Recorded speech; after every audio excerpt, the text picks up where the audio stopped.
Hello, welcome to Black Friday with Brittany Kennedy. Today is July 31st, 2020, and I am super stoked for the new month. I don't know about you guys, but I feel like this entire year is just passing me by.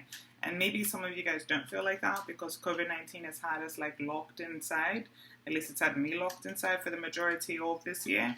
But I don't know, I still feel like this year has gone by very quickly. My son is already almost 6 months old, which means, this year is going by very quickly. I feel like I just gave birth yesterday. But anywho, for those of you guys that are new to Black Friday with Brittany Kennedy, this is a space where I like to talk about socioeconomic issues in the Black community that are too taboo to talk about. I like to talk about them. My thought process is, if we start to talk about these issues, we will create awareness. That awareness will help us create solutions, which leads me into today's topic. Solutions. Something I don't think we're really coming up with enough of. To back up just a little bit. So I also like to talk about Black businesses that we can support. And one of them is, if you want a reading, I do tarot readings, Egyptian tarot readings. I am donation based, and I would love to do a reading for you. So if you're looking to get a reading done, if you weren't looking to get a reading done, if you're curious about getting a reading done, you should come to moi because my readings are amazing. I'm just saying. Don't mean to toot my own horn, but toot toot. So back to solutions though. Solutions is what I'm trying to get us to create, is solutions. It doesn't really serve us if we are talking about problems without creating solutions. Then if we're just talking about problems, then all we're doing is complaining. And I don't know about you, but I don't like to be around complainers. Not unless you're venting about a situation that you also have a solution about. Otherwise, you're just putting out negative energy into the universe, and there's already enough negative energy in the universe. We don't need to add to that. So, last week I posted a video called "We Need to Fix the Breakdown of the Black Family." And I think we really do need to fix that breakdown. I have a huge breakdown in my family, and it needs to be fixed, and I'm working on solutions. So, when I posted this video, I got a lot of feedback, and the feedback that I got was lovely. The majority of the feedback that I did get, though, kind of surrounded the problem. It felt like a complaint, right? And basically, the feedback was systematic oppression. The white people did this to us. They broke our families. And you're right. They did. But the white people aren't going to come and fix your families. So what are we going to do about our families?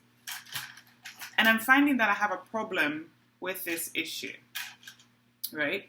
Because I'll talk about an issue in the Black community, and I get a lot of feedback, and it's all about what the white man did to break us. And I want to say, you are right. I'm not here to say that you are wrong or who cares what they did. I'm not here to say that, because what they did was intentionally just to break us. But what are we going to do about it? That's my question here. That's what I'm trying to get us to start thinking about. The purpose of this is not to just complain about our problems. The purpose of this is to build our communities. So, when I'm presenting questions in all these groups that I'm in, and I'm in some very awesome, amazing groups on Facebook where I share this content and I get lovely feedback, very in-detailed feedback about what people think and how they feel, what they think about what I'm saying. And it's a beautiful experience to have this exchange and this banter of wisdom and experiences. The one thing that I find to be very common in these groups, and just for a couple of the groups that I'm in, Black Consciousness is a great group, Commit and Chill is another great group, Black History, there's tons of groups online, and I'm in quite a few of them. And I post these weekly. And the commentary that I get back is so focused on what the white man did. And I keep hearing the same thing over and over again, and it's not that the white man didn't do that. He did some treacherous things to our people to strip us of our culture, our identity, our humanity, and so much more. But now, We all know that. We all know what they did.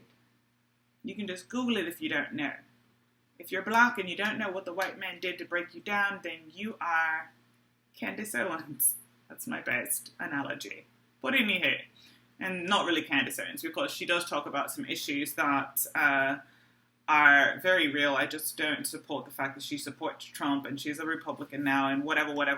But I hate to say it, but the girl's got some things to say and it's kind of making sense outside of the fact of the Trump thing. I'm not there with that. But anyhow, back to the topic. We really, really need to start focusing on solution, guys. Okay, so I'm starting to think about, why do we use systematic oppression as a deflector when discussing problems in the black community that need to be fixed? Why do we do this? Why is it so focused on what they did to us instead of solution-based? I don't understand what's happening in our mentality where we focus so much on what's been done to us and we don't focus on what we're going to do about it. The white men, I literally had people talking about, when it came to the breakdown of the black family, talking about how white people did this to us, how they went out of their way to do this to us. This from slavery to drugs to the mass incarceration. And this is a real progression. It's a real progression. They really did this and they did a damn great job. But at the end of the day, my home is my home. I'll be damned if a white man comes in and tells me how my home is going to run. My family is my family. So, understanding the fact that there are situations that occurred in our own psyche as a result of this oppression. My idea, my thought process, what are we going to do to break that? And rather than hear solutions like healing from our childhood trauma, but some people did give viable solutions. Rather than focus on these solutions, there was so much focus on what the white man did that I can't help but think about the victimization that we've put ourselves into, the mentality that we've allowed ourselves to succumb to.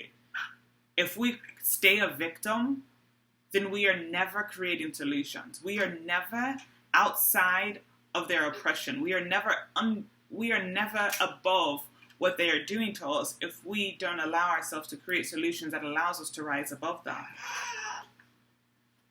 So if somebody beats me up on my way to school and I know the next day they're going to do it and they've done it a couple of times, is it in my best interest to just complain about getting beat up on the way to school? Or is it in my best interest to go to like karate class and learn how to fight and whoop their ass? That's my thought process when it comes to systematic oppression and how it's messed up our communities. I had to edit a part out, so we're going to resume where I left off at, with my lovely son having a great time in the background. But anyhow, now honestly, so if we are constantly focused on what has been done to us, how are we creating solutions? Why do we keep going to the systematic oppression as a deflector from creating solutions? Don't focus so much about what's been done to us, because we all know what's been done to us. I really need to see a shift in our mindsets to focusing on solutions. And in order to create solutions, we're going to have to introspect. We're going to have to look at ourselves, because the more that we just keep saying systematic oppression is the reason why there's a breakdown in the black family, the more we're just going to continue to keep that breakdown in the black family, rather than say, you know what, maybe I need to heal from some childhood trauma. Maybe I've got a victim mentality, or maybe I just need work on communication. Maybe there's something that I can do differently that's going to allow me to have a more unity in my family, in my bloodline. And I literally have to think about these things myself because I have a son. And I'm trying to create a different kind of environment for him. I was an orphan. I'm trying to create a family unit for my son where he knows his aunts, his uncles, his cousins, his uncles, his family. You know, I really want that.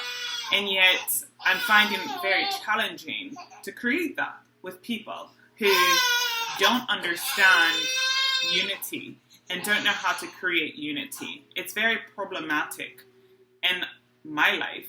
And I know it's problematic in a lot of other people's, because I hear it. I hear my peers, I see on social media, I'm putting these videos out there and I see the responses, but also more importantly, I see the statistic. And the statistic says that 70% of our children, black children, are growing up in single parent homes.